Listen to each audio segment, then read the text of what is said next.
Hello everyone. In today's session, we are going to learn about the 4 components of environment. Environment of our earth has basically 4 major systems. That is the atmosphere. It is nothing but layer of gases that surround the earth. It allows you to breathe and it also protects the earth from the UV radiation of the sun. Then there is another system called as the lithosphere. It is nothing but the surface of the surface of the planet that forms the continents and the ocean floor. So all solid part of the earth could be considered as lithosphere. Then hydrosphere. Here the water on earth, that is ocean, ice, water vapor also, which is present in the atmosphere, all these things come under hydrosphere. And biosphere, that is the earth, part of earth where the life exists. So basically earth consists of these 4 major physical systems: atmosphere, lithosphere, hydrosphere and biosphere. This is the diagram which represents the linkage, or you can say interrelationship between the 4 systems of the earth. And the driving force of this earth is solar energy. Let us understand about the first physical system, that is atmosphere of earth. If you take the atmosphere, it is nothing but the air or gases which is present as a blanket around the earth. You can say that this particular atmosphere is where the gases are present. It is the area where the clouds are produced. It is the area which protects us from the UV light of the sun. So this atmosphere can be basically divided into troposphere, that is very near to the earth, stratosphere, mesosphere, thermosphere, and the last one is called as the exosphere, which is nothing but the connecting link between the earth and the earth atmosphere and the space. Between these places or areas, you can have cannot exactly demarcate them, saying that from 0 to 10 kilometers above the earth it is troposphere, because there are some areas where you cannot differentiate stratosphere and troposphere. They usually gradually merge with each other. That particular place where which is present between these 2 areas will be called as a pause. So you have a tropopause between troposphere and stratosphere, then stratopause between stratosphere and mesosphere, and mesopause between mesosphere and thermosphere. Now, this is a graphical representation. As you go from the surface of earth, these are the kilometers that you can see. From 0 to 140 kilometers, you have the troposphere, then stratosphere and mesosphere and thermosphere. Here you can see the temperature increases, decreases along as we go to these levels. We will see that later on, and all the cloud formation and rainfall, all these things majorly are seen in this particular area.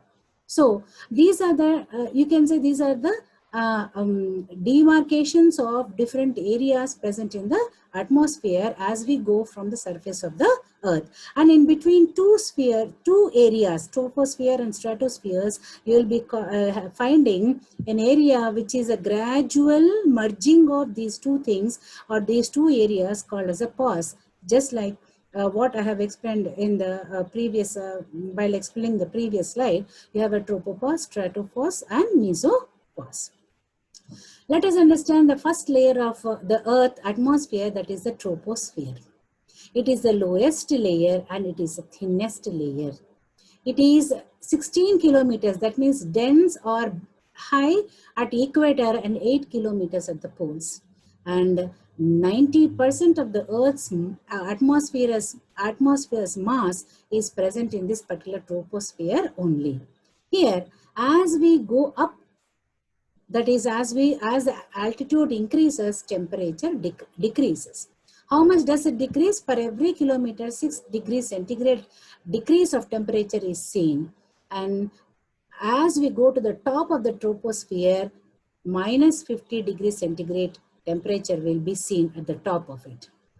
This troposphere is the place where the weather occurs, and as I told you before, boundary between the troposphere and the stratosphere is called as tropopause. The second layer of atmosphere, Earth's atmosphere, is called a stratosphere. It extends from 10 kilometers to 50 kilometers above the ground. So the place where the troposphere ends, the stratosphere begins. It is less dense because here you do not have water vapor, or even if it is present, it is in less percentage. Here the temperature increases with the altitude. In troposphere, we have seen that for every 1 kilometer increase in the altitude, 6 degrees centigrade had decreased. Here, the temperature increases with the altitude. Here, no weather. You will not find any other weather because, as we have discussed earlier, water vapor is very less here and all the gases are not present here. It contains a high level of ozone. The boundary of this stratosphere, upper boundary, is called as a stratopause. So this is where the stratosphere is delimited or demarcated from the next one, that is the mesosphere. So if you take Earth as in this particular diagrammatic representation, you can see the Earth, and it is covered by two major coverings, that is the troposphere. We have only shown that here, troposphere, and in this troposphere you will be finding the clouds, etc. during at this particular level, that is something around 5 to 10 kilometers from Earth's surface. You will be finding this cloud. So troposphere is the area where you find all the weather changes, cloud formations, etc. Above the troposphere, you will be able to see the stratosphere. It is a natural protective ozone layer, something around till 50 kilometers above the Earth's surface. After this stratosphere, you will find the mesosphere.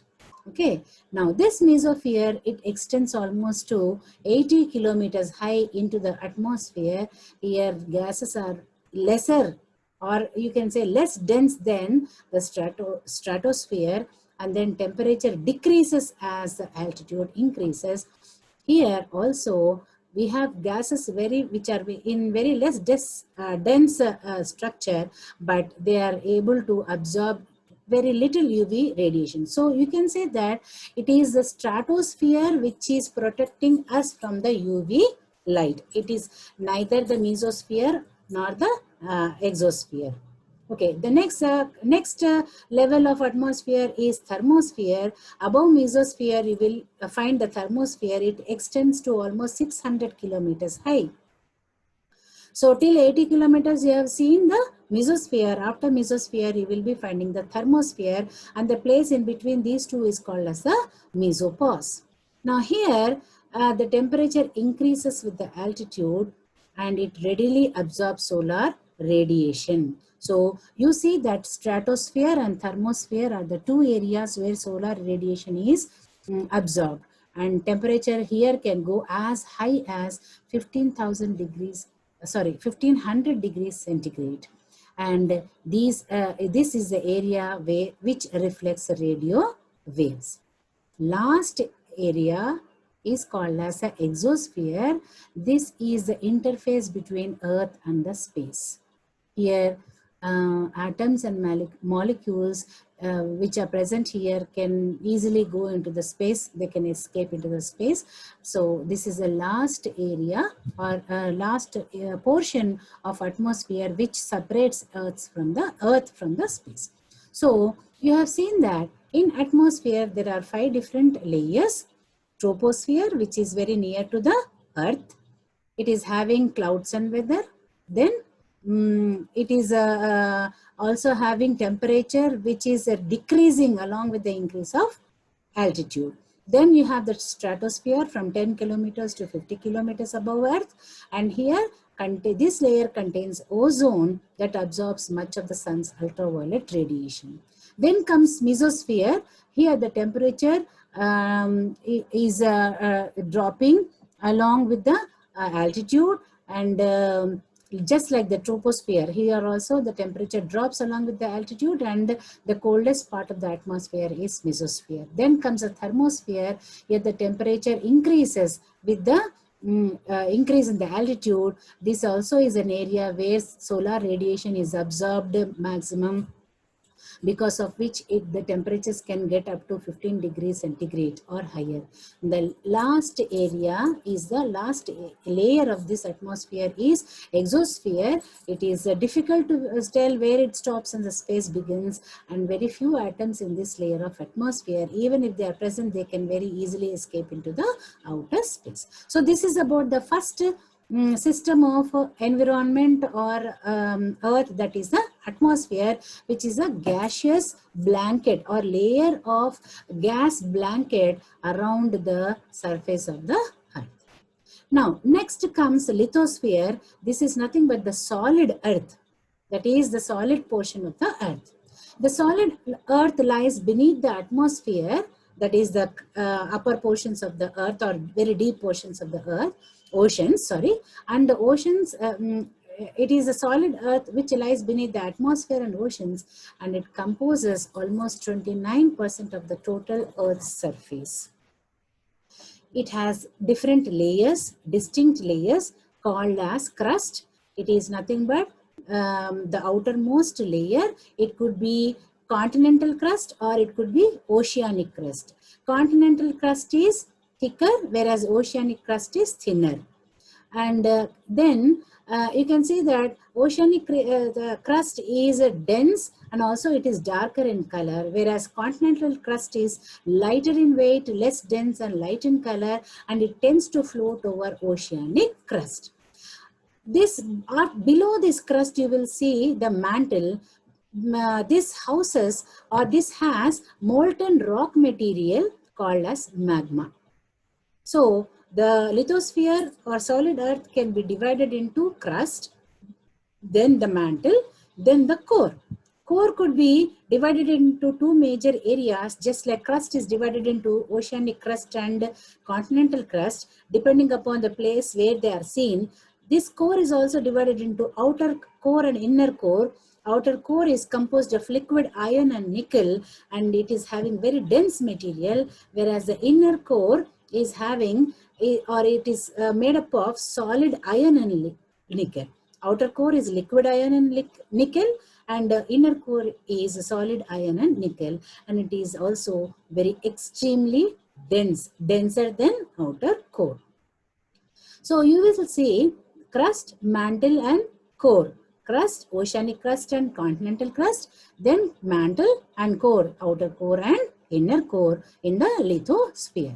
So on the crust we live. So this is called as a continental crust, which is thicker, and here this is the area where we usually live. All life is most of the life we can say is present here, and this is called as the oceanic crust, which is thin, around 7 kilometers, and dense, and sometimes it is sinking under the continental, goes in under the continental crust sometimes, and it is mostly younger than the crust, that is continental crust. This is about the lithosphere or the second physical system of Earth. This is a diagrammatic representation where you can see the core. This, the outermost thin layer that you are able to see, this is the crust. Okay, and then below that is a core which is going up to 2,250 kilometers, made up of 2,900 kilometers, made up of dense rock. Then you have the outer core and the inner core. Outer core is made up of 2,200 kilometers distance, that is the diameter, and then it is made up of liquid iron and nickel, and inner core is having a diameter of 1,200 kilometers. I'm sorry, not the diameter. It is having the 1,200 kilometers, and it is made up of solid iron and nickel. So you will find the inner core, outer core, mantle, and the outermost area that you are able to see, thin crust, outermost layer is called as a crust. It is made up of 5 to 40 kilometers deep, and it is made up of solid lighter rocks. Then comes the hydrosphere. Hydrosphere is nothing but all the water content of Earth put together is called as a hydrosphere. Majority of this water belongs to the ocean, so they are salt, or they're also called as marine. But smaller, but very, very, very important geologically, quantities of fresh waters is also present in lakes, rivers, groundwaters, etc. Why? Because these are the ones which are quenching our thirst. Lakes, rivers, and groundwater are the water which we are using for drinking purposes. So majority of Earth's water is in oceans, and very small but very important portion is in the freshwater bodies. When we take the Earth's water, that is hydrosphere, it is 300 times more the mass of the atmosphere. So it is more than atmosphere. You can say 71 to 72% of Earth is made up of hydrosphere, 28 to 29% of it is made up of lithosphere, and atmospheric blanket of gases is present around the Earth, which is lesser 300 times than the Earth's hydrosphere. Now, without water, this is very, very important. Of course, all systems are important, but without water, here the carbonate rock, atmospheric content of carbon dioxide, which would be far higher than as it is now. So because of water only, the carbonate content or carbon dioxide content is little less now. This picture represents the amount of water which is present in marine systems. You can see 97.2% is present in oceans, and then 2.8% is present in the fresh water. Fresh water could be lakes or rivers or streams or ponds or ditches. So here 2.8% again, you can find in this 2.8%, 2.15% is made up of glaciers. Glaciers are the ice capped mountains which are having those ice caps on top of them. Higher altitudes, water is solidified in the form of a glacier, or also you can say Antarctica and Arctic areas where you have these glaciers, snow, water which is completely solidified as glaciers, and only 0.62% of it is present in the form of groundwater, and the remaining percent, that is 0.001% of water is present in the atmosphere as water vapor, 0.0001% is present in the stream channels, 0.005% of it is present in the soil as moisture, and 0.008 is present in the saline lakes and inland seas, and freshwater lakes or water bodies amount to 0.009%. So you can see that very less quantity of water is present in the salt, in this particular portion, but this and the groundwater together are the ones which is giving us the water for our drinking purposes. Of course, glaciers are also melting down and contributing to the water. The last and the most important system of earth or environment is the biosphere. Bio is life. So here it is the layer of the earth, where be it in the water, be it in the air, or on the soil, inside the soil. This is a layer of planet Earth where life exists. This is called as the biosphere. This layer ranges from heights of up to 10 kilometers above the sea level to the depths of the ocean at more than 8 kilometers deep. So you can find life, as I said, whether it is in the water or on the land, inside the land for a few centimeters, millimeters, and then even into the atmospheric, that is troposphere. Even there you can find life. So the biosphere is one of the 4 layers that surround the earth, along with the lithosphere, hydrosphere, and atmosphere. It is the sum of all ecosystems. So earth is called as a biosphere. Earth is called as a giant ecosystem where many smaller ecosystems are there working together to make up this particular biosphere. The biosphere is very unique. So far, there has been no existence of life elsewhere in the universe. According to our knowledge till now, we are the only life which is present in the universe. So according to our knowledge till now, biosphere is a zone on earth in which living beings exist. it has many ecosystems. All ecosystem of Earth together make up the biosphere. It serves as the highest level of organization. We all know that levels of organizations are there, like cells. Many cells make up tissues, tissues into organs, organs into organ systems into organisms with to populations, populations to community, community to we have the ecosystems, and one giant ecosystem is nothing but the Earth, that is a biosphere. It consists of life-giving areas of whether it is lithosphere, hydrosphere, or atmosphere. Now, biosphere has three major components, that is abiotic component, biotic component, and energy component. Abiotic component is nothing but all non-living elements which are essential for the survival of all living organisms, like mineral nutrients are there, gases, water. These are the three basic requirements for all organic life. So biotic component is a non-living component of the biosphere. Then the abiotic component is a non-living component of the biosphere. Then comes the biotic component, that is the biotic component, it includes plants, animals, and human beings to make, then it has three major subsystems called as the plants, animals, and microorganisms, or you can say producers, consumers, and decomposers. The producers are the primary organisms which produce food by the process called as photosynthesis.